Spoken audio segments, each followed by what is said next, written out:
আসসালামু আলাইকুম গাইস, নিয়ে এসেছি আপনাদের জন্য আরও একটি রেসিপি। তো যখন আপনাদের বাড়িতে খুব কম সবজি থাকবে, মানে সমস্ত সবজি হয়তো একটা দুটো আছে এইরকম হবে, তখন আপনারা কি করবেন, সে সব সবজি একটা দুটো করে নিয়ে নেবেন। তো আমরা এখানে নিয়েছি বেগুন, ব্রকলি, তারপরে নিয়েছি টমেটো, কাঁচকলা, আলু, সমস্ত কিছু অল্প অল্প করে নিয়েছি। তো তারপরে এখানে পেঁয়াজ, রসুন আর কাঁচা লঙ্কা একটুখানি ভেজে নিয়েছি।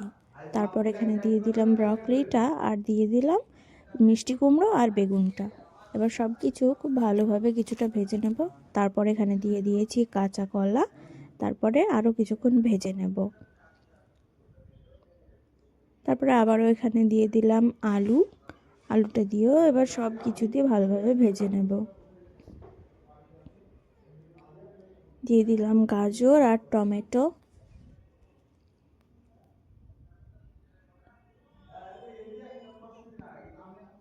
এবার এর মধ্যে দিয়ে দেব লবণ আর দিয়ে দেব হলুদ। লবণ হলুদ দিয়ে একটুখানি নেড়ে নেব। তারপর এখানে দিয়ে দেবো জিরের গুঁড়ো আর দিয়ে দেব আদার গুঁড়ো। এই জিরে আদার গুঁড়োটা দিয়ে খুব ভালোভাবে নেড়ে নেব।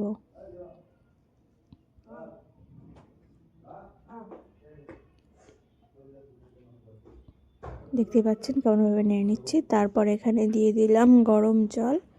গরম জলটা দিয়ে এবার সেদ্ধ করতে দিয়ে দেব। গরম জলটা দিয়ে একটু নেড়ে নিলাম, সমস্ত মশলা যেন একসাথে হয়ে যায়। এবার ঢেকে দিলাম। তো ঢাকাটা তুলে মাঝে একবার দেখে নেব কেমন সেদ্ধ হয়েছে বা জলটা কেমন আছে। যদি জলটা কমে যায় তাহলে আবার জল দিয়ে দেবো, সেই জন্য।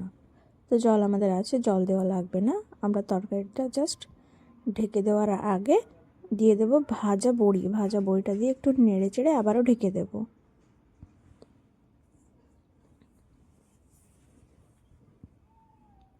দেখতে পাচ্ছেন ঢেকে দিয়েছিলাম, সেদ্ধ হয়ে গেছে তরকারি।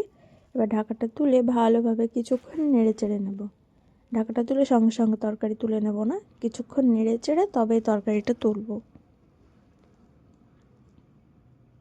তো এবার তরকারিটা আমরা তুলে নেব।